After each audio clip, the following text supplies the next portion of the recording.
Over the last 8 or 10 years, Coach Frank Bush has built one of the top swimming programs in the nation here at the University of Arizona. 2 years ago, both the men and the women won the NCAA Championships. And this year, men were ranked number 1 going into the NCAA Championships just 2 weeks ago. So things look pretty good. Well, the men finished 3rd. But that is remarkable, considering what happened just 48 hours prior to the meet. Somehow, the U of A men's team picked up an extra passenger on their way to the NCAA Championship meet.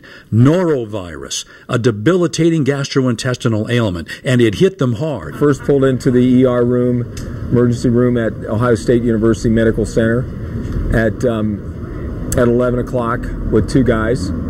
And pretty much almost every hour and a half, brought a new person to the emergency room. So eventually 9 patients later, half of our men's team were so sick and so devastated just by strength loss. As you can imagine, through vomiting and through diarrhea, you just lose all your fluids. So they were all hooked up to IVs, and fortunately, by the grace of God, the NCAA, the higher-ups, along with the CDC, the Center for Disease Control, thought that this could be something that needs to be quarantined, and because of that, we were able to start the meet a day later. Otherwise, our men would never have recovered. And what a recovery. Sean Besson, who won the 500 free championship last year, bounced back from the virus to finish 2nd in the event, just 1/100th of a second from victory.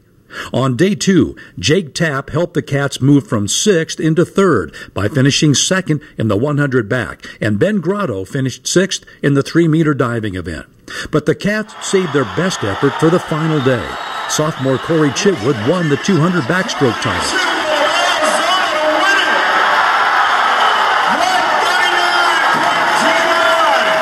And senior Clark Burkle, a transfer from Florida, won the 200 breaststroke. So what do you think about when your dream is to win an NCAA championship, but you're hooked up to an IV in the hospital? Once I just was there for about 30 minutes, I just told myself no more negative thoughts. Like, does this happen and we're going to have to deal with it? So that's all I was thinking about, is I'm not going to let all my hard work just be for nothing because of one little illness. The first day of the competition, it affected us a lot, just mentally not really knowing where we'd be at. And then after that, it was like I think we all made a decision that we didn't want the meet to turn out that way, and that we were going to kind of take it into our own hands. What does it feel like to win an individual NCAA championship? Annie Chandler had been a part of 6 relay championships. Now she has the deep satisfaction of setting an NCAA record while winning her first individual title. I think the girls all knew how special this was to me, so they all, flooded the pool deck after my 100 breasts and crowded around me, and there were tears of joy, and I mean, it was indescribable. Super excited about it still. It's one of those things that hasn't really sunk in yet. Like, every day I kind of wake up and think about it, and just really proud and really happy. Annie Chandler and Burkle are seniors and have the satisfaction of going out as champions. You want your kids to be at their best, not only at the big meet, but in their last big meet. When they do spectacular things their senior year, they leave this program knowing that they have accomplished everything they could possibly accomplish individually. Chitwood's title had extra meaning because he sat out all last year recovering from surgery to repair a torn labrum. A lot of times people never respond from surgery. They're never able to be anything close to what they once were. Only a sophomore, 2 more years of a guy like that, a great leader, hard worker, all the things that coaches want from their athletes. Corey epitomizes that. It's unreal how much work you put in for just one swim that lasts 1 minute and 40 seconds. Practicing 10 times a week and waking up and jumping in a pool when it's 40 degrees out here and having to get in and work hard and then go to class and then come back and do it all over again. And what's the payoff?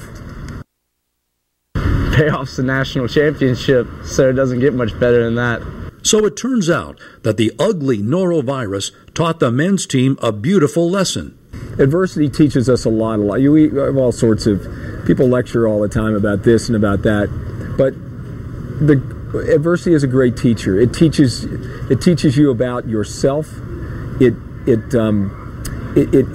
gives you an opportunity to take the high road or the low road. I can't really think of a word that describes my respect for them and what they accomplished. Actually, Frank Bush has 4 words for his team. They shout them out as a battle cry at every meet. And it's heart, soul, passion, and battle. So if you can live up to those 4 words, I feel like you can accomplish anything you want. So the Cats' ability to recover from that debilitating virus has to go down as one of the great comeback stories in Arizona sports history. But even that doesn't quite compare to the story of a former Arizona football player who suffered a stroke at age 31, but still managed to come back and continue his NFL career. When we come back, a conversation with the incomparable Teddy Bruschi.